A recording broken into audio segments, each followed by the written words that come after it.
Right now, in March 2026, 50 Cent is loading a weapon that has nothing to do with music, nothing to do with bars, nothing to do with a diss track. He is loading a camera. And the last time he did that, Diddy ended up in federal custody. Let that sit for a second.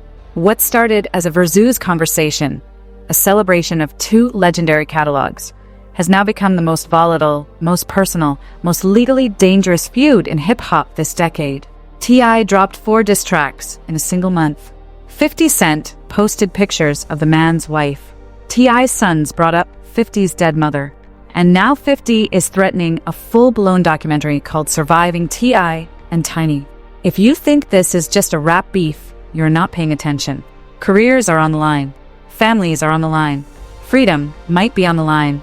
And before we go any further, you need to leave a like and subscribe right now, because this is the kind of video certain people do not want circulating.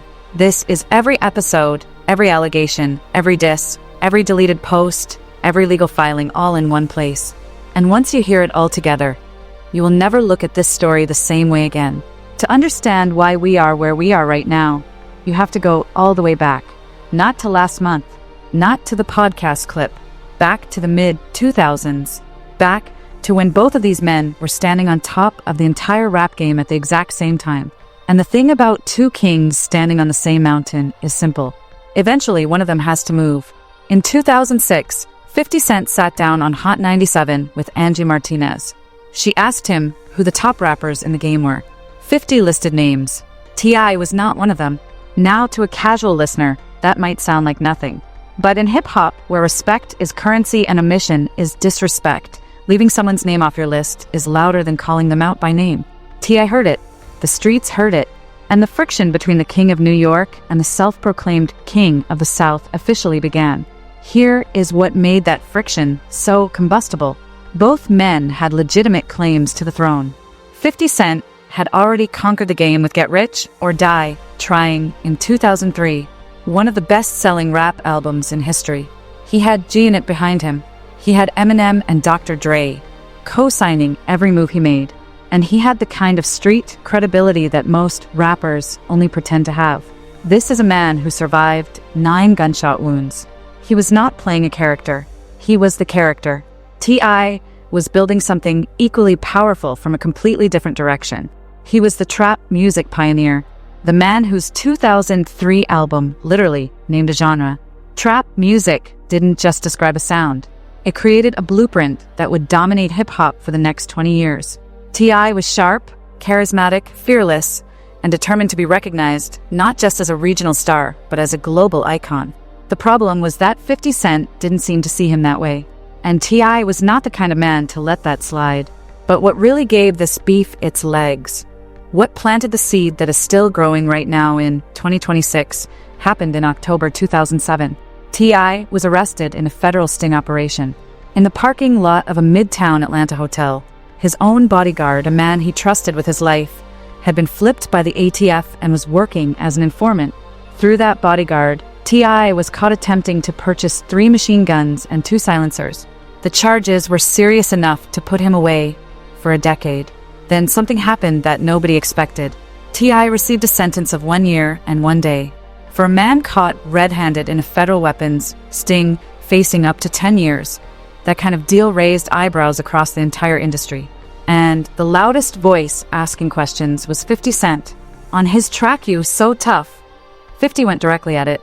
Getting knocked with 10 machine guns and only doing 12 months is the kind of deal that does not happen for loyal men. It happens for men who give something in return. The implication was unmistakable, and the snitch label was attached to T.I.'s name. In hip-hop, once that label sticks, it almost never comes off. T.I. pushed back. He said his sentence was the result of excellent legal representation and community service. He insisted he had cooperated with no one. But here is the problem with defending yourself against a snitch allegation. The more you explain, the guiltier you sound to people who have already made up their minds. And 50 Cent, the man who built his entire brand on street authenticity and exposing what he sees as fraud, never let the shadow fade. That seed planted in 2006 had grown into something neither man could kill. And here is where things start to get really interesting. For over a decade after that, the beef went quiet, at least on the surface.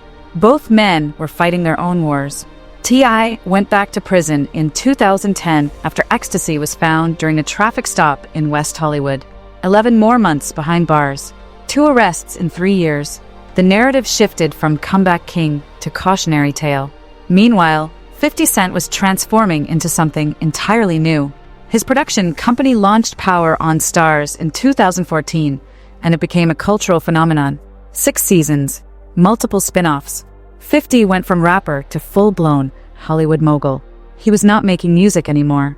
He was building an empire with cameras and writers and streaming deals. Remember that. The cameras. Because that detail matters more than anything else in this story. T.I. diversified too. He landed roles in the Marvel Cinematic Universe. He launched businesses. He opened restaurants in Atlanta. He positioned himself as an entrepreneur and cultural statesman. He was trying to rewrite who T.I. was in the public imagination. And for a while it was working. Then came 2020 and the Versus era. Swizz Beatz and Timbaland created the platform during the pandemic, and it became appointment television overnight. Fans started dreaming about one matchup above all others. T.I. versus 50 Cent. 2 undeniable catalogs. 2 men who had never stood in the same room and been forced to acknowledge each other. T.I. was vocal about wanting it. He talked about it in interviews. He framed it as a celebration, not a confrontation. 50's response was always the same. Memes, jokes, deflections, silence. He never said no directly, but he never said yes either. And that ambiguity drove T.I. quietly out of his mind. For years, that is where things lived. An uneasy truce, cordial enough in public, never genuinely warm underneath. Every few months, one of them would throw a vague shot on social media and then walk it back. The snitch conversation would resurface. T.I. would deny it again, and the cycle would reset. Nobody outside their inner circles knew how close this thing was to the surface. And then T.I. sat down on a podcast and said something he probably thought was harmless. And everything changed overnight. T.I. appeared on $1 Million Worth of Game, the podcast hosted by Gilly the Kid and Wallow. It is one of the most unfiltered platforms in hip-hop media. Rappers say things on that show that their PR teams would never approve. And T.I. did exactly that. He revealed that he and 50 Cent had been in private conversation about doing a Versus. Not casually, genuinely. Both men had agreed. Both men had been excited about it. And the plan, according to T.I., was for him to be the one to announce it publicly. He said 50 told him to go ahead and jump out there first, and then 50 would follow. So T.I. jumped. And when he landed, 50 acted like he had no idea what T.I. was talking about. 50 posted on social media as though he was confused. He cracked jokes. He performed ignorance for his audience. And he let T.I. look like a man who had made the whole thing up. In hip-hop, being made to look like a liar in front of millions of people is one of the worst things that can happen to your credibility. And you could hear the shift happen in real time on that podcast. T.I.'s tone changed. The respect evaporated. He said plainly that whatever goodwill he had extended was officially withdrawn, that the man had shown him exactly who he was. On February 6, 2026, T.I. appeared on Nightcap with Shannon Sharpe and Chad Okosinko-Johnson, and he escalated. He said 50 Cent was ducking smoke. In hip-hop, that phrase means one thing. The person you're calling out is avoiding a confrontation they know they cannot win. T.I. looked into the camera and said it clearly. He don't want no smoke. He ducking smoke. It's cool. Now, 50 Cent's response was predictable in method and devastating in intent. Rather than addressing the Versus betrayal, he reached back into the vault. He posted old footage, Crime Stopper-style graphics, clips referencing T.I.'s 2007 federal case. The snitch card was back on the table. And this is what 50 does better than anyone alive. Rather than defend his own character, he floods the conversation with doubt about the other man's. If everyone is talking about whether T.I. cooperated with federal authorities, nobody is talking about whether 50 humiliated him by lying about their agreement. It is misdirection at its finest. And it almost worked. Almost. Because T.I. fired back with something that made the entire internet stand completely still. He said, and this is nearly a direct quote, that 50 was playing on his name when only one of them was actually a rat in real life, and that he had 50's paperwork. Now, for those who don't know, paperwork in hip-hop refers to legal documentation suggesting someone cooperated with law enforcement. Claiming you have someone's paperwork is the nuclear option. It is the single most serious accusation one rapper can level at another. And T.I. had just dropped it publicly. Then his son stepped in. King Harris, 21 years old, not the type to sit on the sidelines. King shared what he claimed was documentation related to 50 Cent's cooperation in the case involving Jimmy Henchman, the music industry figure convicted of ordering a murder. The hip-hop world erupted. Was the paperwork real? Was it authentic? Lawyers and street commentators started analyzing it from every angle. 50 Cent has always positioned himself as untouchable when it comes to street credibility. And suddenly that foundation was being challenged by a 21-year-old with a phone and a post. Comment sections split into camps. Podcasts were divided. Barbershops were divided. Group chats were divided. Some believed T.I. had called a massive bluff with genuine receipts. Others believed King Harris had overstepped and exposed himself to serious consequences. But what nobody could deny was this: the quiet years were completely, irreversibly over. And 50 Cent was not done. There's a line in every public beef where it stops being about music and legacy and street credibility and becomes something else entirely. Something that touches the people who never asked to be in the fight. 50 Cent crossed that line in February 2026. He posted an unflattering image of Tamika Cottle, known to the world as Tiny, Grammy-winning songwriter, T.I.'s wife of over a decade. The caption was a direct message: "Keep my name out of your mouth."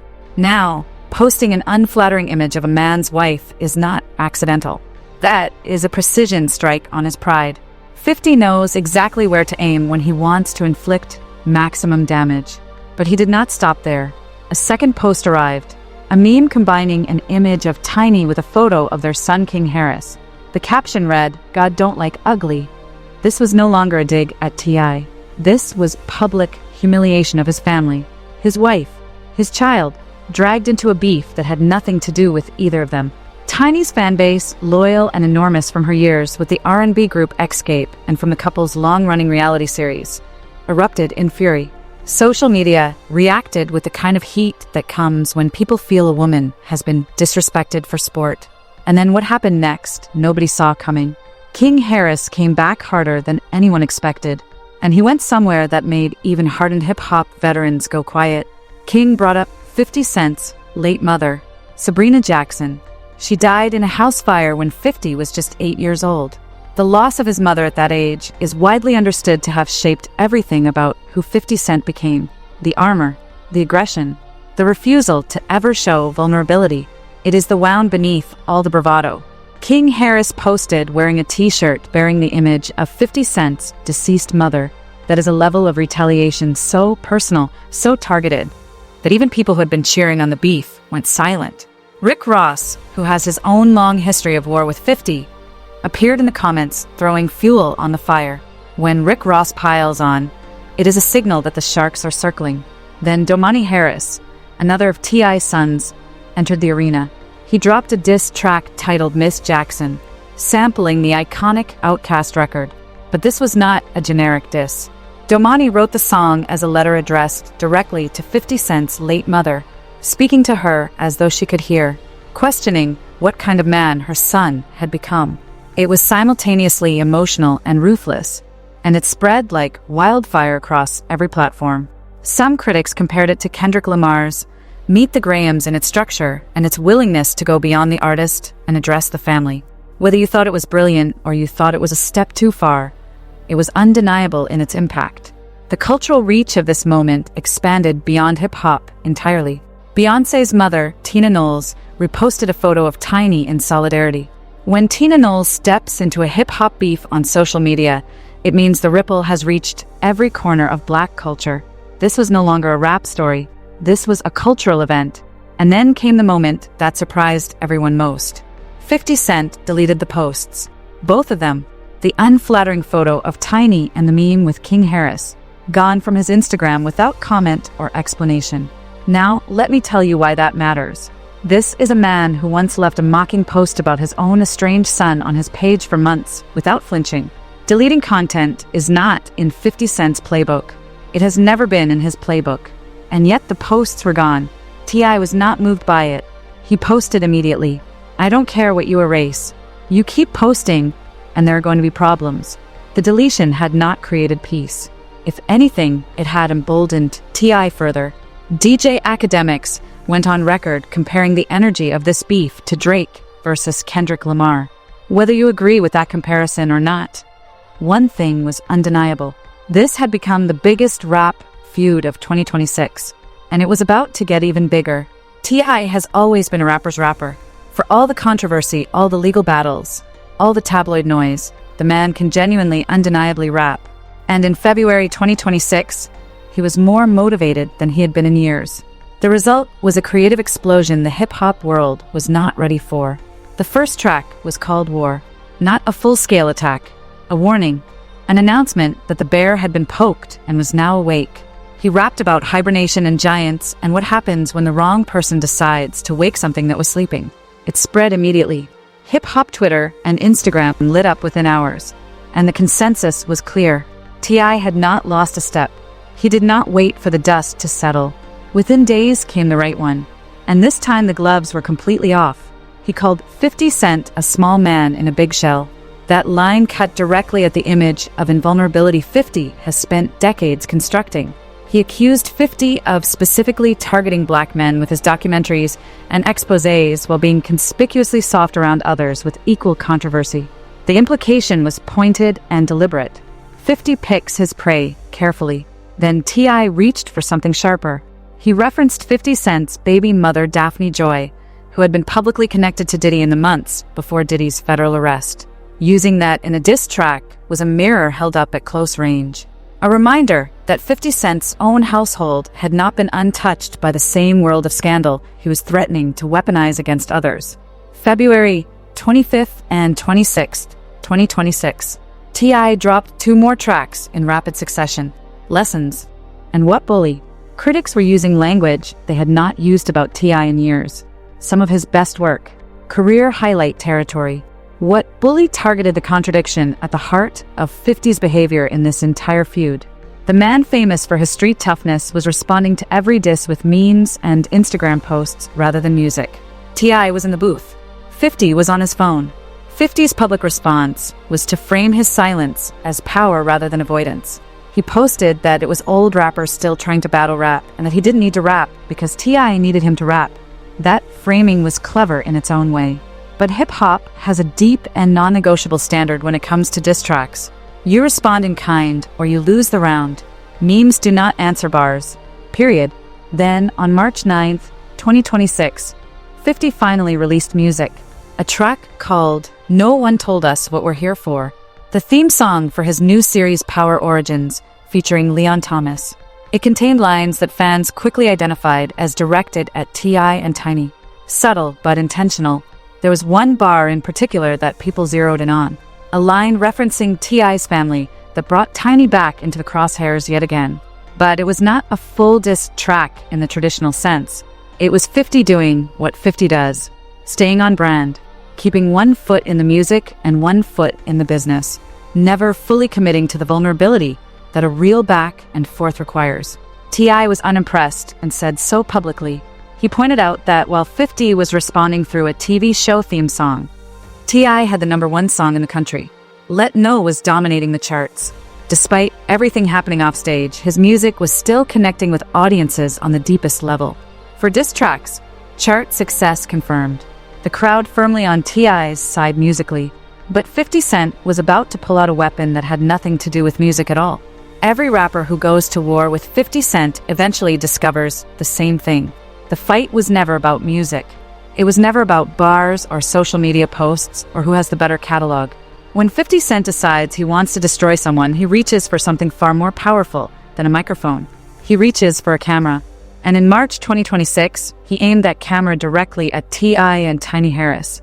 The post appeared on 50 Cent's Instagram, and it detonated across every corner of the internet within minutes. He teased the development of a documentary, tentatively titled Surviving T.I. and Tiny, a name that was clearly, deliberately, unmistakably modeled on his executive-produced documentary about Diddy that premiered in late 2025 and preceded one of the most significant criminal cases in hip-hop history. The parallel was not accidental. The parallel was the entire message. The caption, which was later deleted but not before being screenshotted and shared thousands of times, read in part, "Remember how quiet I got before the Diddy doc? Dame Dash thought I wasn't coming." Then he went further. He wrote that he hoped this didn't mess up T.I.'s promo tour because people were going to be asking about his 20 assault cases. 20 cases, that number hung in the air like a thunderclap. Whether accurate, exaggerated, or entirely fabricated, the impact was immediate and overwhelming. The internet did not wait for context. It exploded. Gossip outlets ran the screenshots before 50 had even finished deleting the post. Entertainment journalists who had been covering this as a music story suddenly shifted registers. This was now something that required a completely different kind of coverage. The allegations against T.I. and Tiny, which had originated in 2021 and largely faded from mainstream conversation, were suddenly front and center again.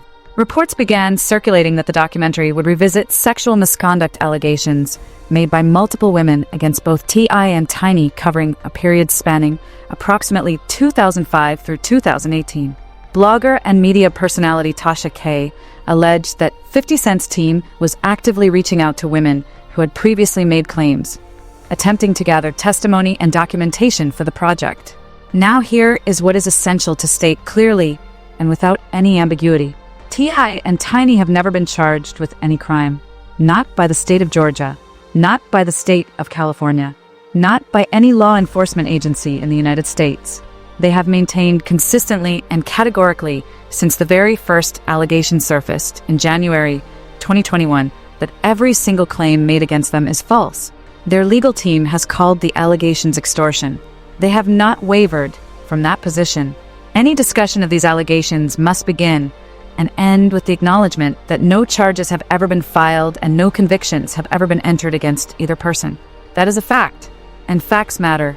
But to understand why 50 Cent's documentary threat landed with the force it did, you have to go back to where those allegations actually started. January 2021. The world was still locked down. T.I. and Tiny were at a relatively stable point in their public lives. Their reality series was still airing. Their family was visible and seemingly intact.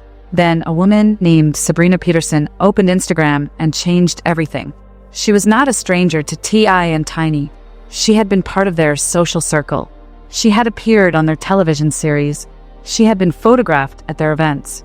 She was an insider, and that made her allegation carry a different kind of weight.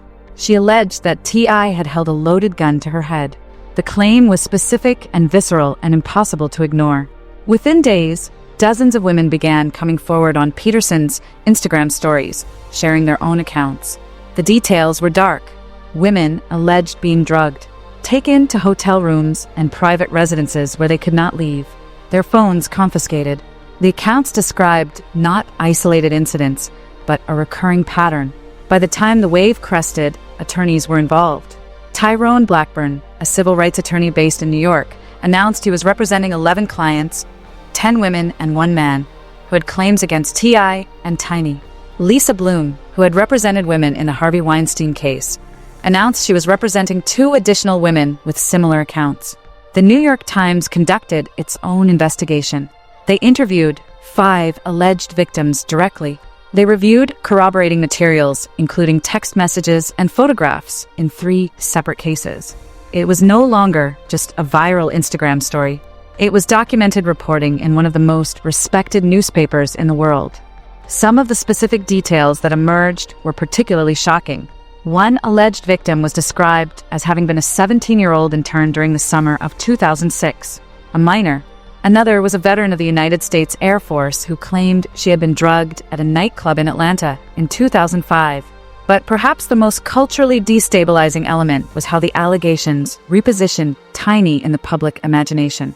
For years, Tiny had been the sympathetic figure, the woman who waited during 2 prison sentences, the mother who held the family together, the artist who sacrificed years of her own career. The allegations described her not as a victim of the same environment, but as an active participant in it. Multiple accusers described Tiny as the person who recruited women, befriended them, and facilitated their exposure to the alleged abuse. The word ringleader appeared in multiple accounts. That characterization stunned the public. T.I. and Tiny responded through their attorneys. They emphatically denied every allegation. They called the claims groundless and unjustified. VH1 suspended production on their reality series. Marvel quietly removed T.I. from his planned role in Ant-Man and the Wasp: Quantumania. The professional consequences were immediate, even without a single charge being filed. Law enforcement did respond. On 2 coasts, in 2 jurisdictions, the LAPD opened an active investigation. The Las Vegas Metropolitan Police Department received a formal report from a woman named Rel Jensen. Both investigations proceeded through the system. Detectives conducted interviews, reviewed evidence, built case files, and both cases were eventually closed. Las Vegas, statute of limitations. LAPD, same conclusion. No charges filed in either jurisdiction. Not because investigators found the claims to be false, but because the clock the law sets on pursuing these cases had expired. In the civil courts, the battles continued. Sabrina Peterson filed a defamation lawsuit against both T.I. and Tiny. They countersued. Then in January 2024, the Air Force veteran filed a civil lawsuit under California's Sexual Abuse and Cover-Up Accountability Act, a special law that created a temporary window allowing victims to file suits even after the statute of limitations had expired. T.I. and Tiny filed an immediate motion to dismiss. The case remained active as of early 2026. No resolution. No clear end in sight. And now, 50 Cent was threatening to put all of it on a streaming documentary for the entire world to see.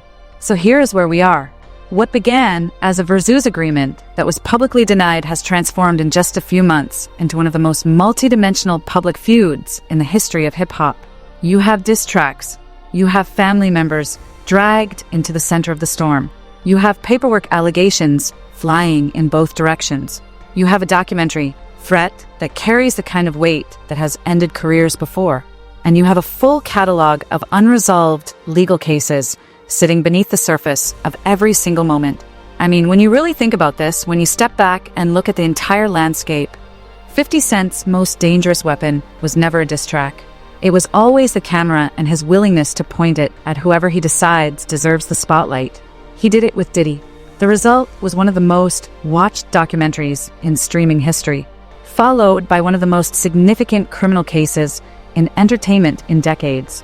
Now, the question becomes this. Is 50 Cent a man of genuine moral conviction using his platform to give voice to people who allege they were silenced?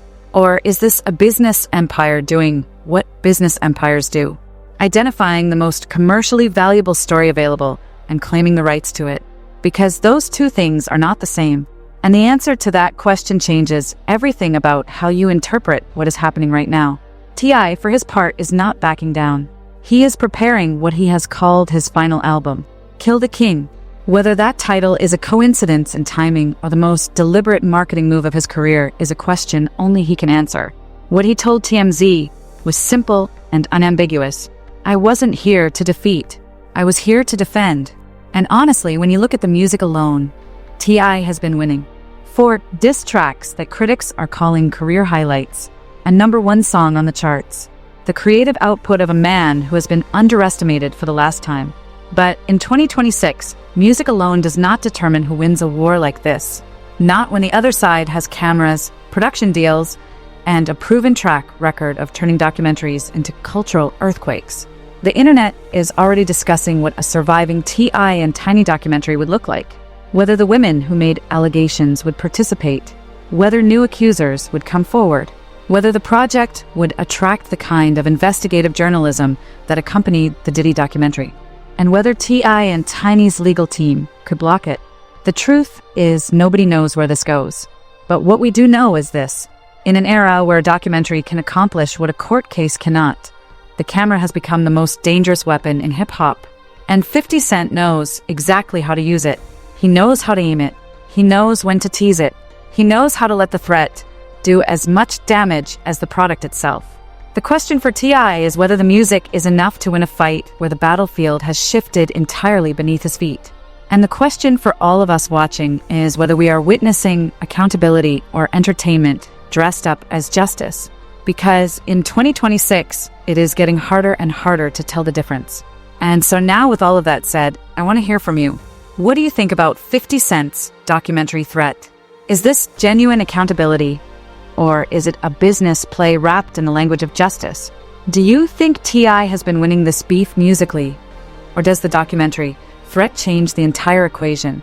Was it fair for 50 to bring Tiny and the family into this? And do you think surviving T.I. and Tiny will actually get made? Or is this the same kind of strategic bluff 50 has used before? Let me know your thoughts on all of it in the comments below. If you made it to this point in the video, you already know this was a deep one.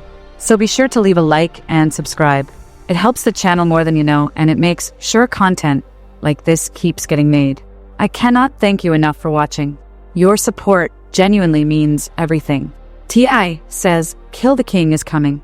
50 says the cameras are rolling. And the rest of hip-hop is watching with their breath held. This is far from over. But in the meantime, if you want to see how 50 Cent systematically dismantled Diddy's empire before the feds even got involved, and why that playbook is the exact same one he is running right now, you're not going to want to miss that one. So check out the suggested video. Until next time, peace out.